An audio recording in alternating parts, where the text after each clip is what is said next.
सब्जी बिल्कुल सिंपल सी बनाइए। कहा जाता है कंकड़ पत्थर की भी सब्जी अच्छी बनती है अगर बढ़िया से मसाले भुने हो तो। सबसे ज्यादा जरूरी मसाले भूनना होता है दोस्तों। अब देखिए थोड़ी सब्जी का थोड़ा रिजल्ट। ये मटर जो है इसको मैंने ऐसे कुचल लिया है, सिलबट्टे में या मिक्सी में चलाने की अपेक्षा मैंने ऐसे ही कुचल लिया है क्योंकि थोड़ा बनना था। तो अभी देखिए ये मटर जो है ना हम इसमें डाल देंगे। अभी इसको अगर हमें ज्यादा होती ना ये मटर तो इसको हम अलग से घी में गरम मसाला डाल के भूनते, लेकिन आज थोड़ा कम बना रहे हैं, बच्चे थोड़ा बाहर चले गए हैं शादी ब्याह में, तो हमने सोचा चलो ठीक है हम अपने लिए बना रहे हैं तो थोड़ा सा बना रहे हैं। अब इसकी मसाला के साथ ये मटर भी पक जाएगी। और थोड़ा सा हम इसमें डालेंगे ये खड़े दाने। देखिए आधे पिसे हुए और आधे खड़े। और अगर आपके पास बड़ी है तो बड़ी जरूर डालिए दोस्तों। निमोना में ये जो मटर का निमोना हो चाहे चने का निमोना हो, बड़ी बहुत अच्छी लगती है हमको तो, खास करके उड़द की बड़ी बहुत बढ़िया लगती है। अब इस मसाले को हम देर तक भूनेंगे। तेल कम है इसलिए हम थोड़ा सा इसमें पानी डालेंगे। पानी डाल के इस मसाले को पका लेंगे। ये देखिए क्योंकि बार बार एक बात क्या रिपीट करें, आप लोग तो मुझे कमेंट करते नहीं हो, फिर भी चलिए पता नहीं। यूट्यूब पे कल एक लोग बोल रहे थे कि आपकी सेटिंग बंद है, तो हमने कहा भैया क्या बताएं सेटिंग वोटिंग कैसे बंद है, हम खोल भी नहीं पाते। जो आप लोगों का मन हो देखिए। अब तो वो बोले, जिन यूट्यूबर से हमने बात की तो वो बोले कि आप हमारे घर आ जाइएगा तो हम ठीक कर देंगे आपका, तो आपके व्यू आने लगेंगे और सब्सक्राइबर भी बढ़ जाएंगे। हमने कहा भैया मैं 60+ हूँ, अब हम आपके यहाँ उधर कलकत्ता मुंबई साइड नहीं आ पाऊंगी, वीडियो चले और चाहे ना चले। हम तो भगवान के सहारे वीडियो बना रहे हैं, अपने बच्चों के सहारे बना रहे हैं। मसाला भून चुका है,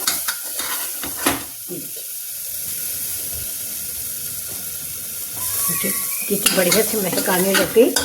बस अभी फिर भी हम भूनेंगे अभी थोड़ी देर, क्योंकि इस सब्जी में आज हम इस्तेमाल करने वाले हैं उबली आलू। तो बॉयल आलू है उसमें टाइम नहीं लगेगा, इसलिए हम इस मसाले को पकाते रहेंगे। ये मसाला जितना बढ़िया भुनेगा ना दोस्तों उतना ही अच्छा स्वाद आएगा। अब इसमें हम डाल देते हैं थोड़ी सी हींग। निमोना में हींग जरूर डालिए। निमोना में कुछ भी मटर उड़द की दाल इन सब चीज़ों में हींग जरूर डालें। डाइजेशन के लिए भी अच्छी होती है और स्वाद के लिए भी अच्छी होती है। अब इसको हम फिर से भूनेंगे।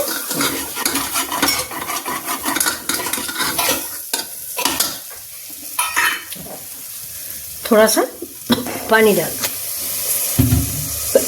सारी दोस्तों आजकल खांसी आने लगी इस सीजन की वजह से। अब बढ़िया महक आ गई, हींग भी पड़ गई, गरम मसाला भी मैंने डाल दिया था। बाद में इसमें भी हम एक तड़का लगा देंगे। तो कैसी लग रही आज आपको आज की मेरी ये रेसिपी, मतलब मटर का निमोना। अब इसको किस चीज़ से खाया जाए, चावल से खाएं, पूड़ी से खाएं, पराठे से खाएं। ये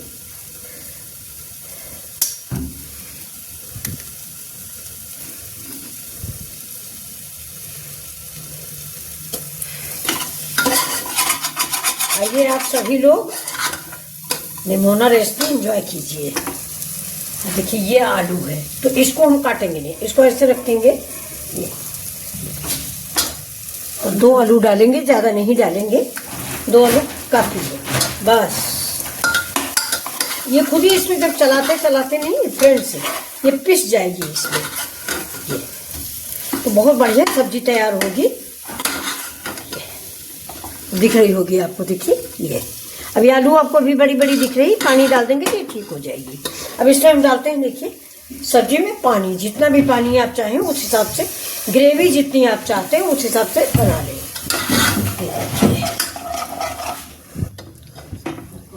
तो अब देखिए ये हमने ग्रेवी डाल दिया है। अब आप ग्रेवी अपने अनुसार डालें। ये देखिए ये तो थोड़ा सा और डालेंगे क्योंकि अभी तो लटपटी टाइप की है।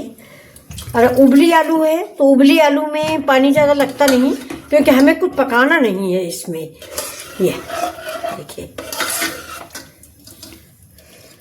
तो कैसी लग रही है आपको आज की रेसिपी? हमें तो बहुत अच्छी लग रही है। और दोस्तों आपको एक बात बताऊं मैं, ये हंसी की बात है, ये मजाक की बात है, मुझे मटर बहुत अच्छी लगती है। बहुत से लोगों को नहीं अच्छा लगता ज़्यादा, मतलब अच्छी तो मटर सबको लगती है। मटर एक ऐसी सब्जी है जो सबको पसंद है, लेकिन हमको तो मटर किसी भी रूप में आप दीजिए। ये आपके यहाँ मटर इस समय क्या रेट है? यहाँ तो 170 में मिली है ये। तो चलिए अब इसको हम बंद कर देते हैं।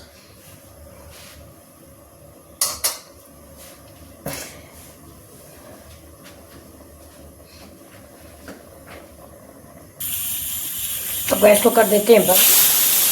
एक सीटी आ गई बस।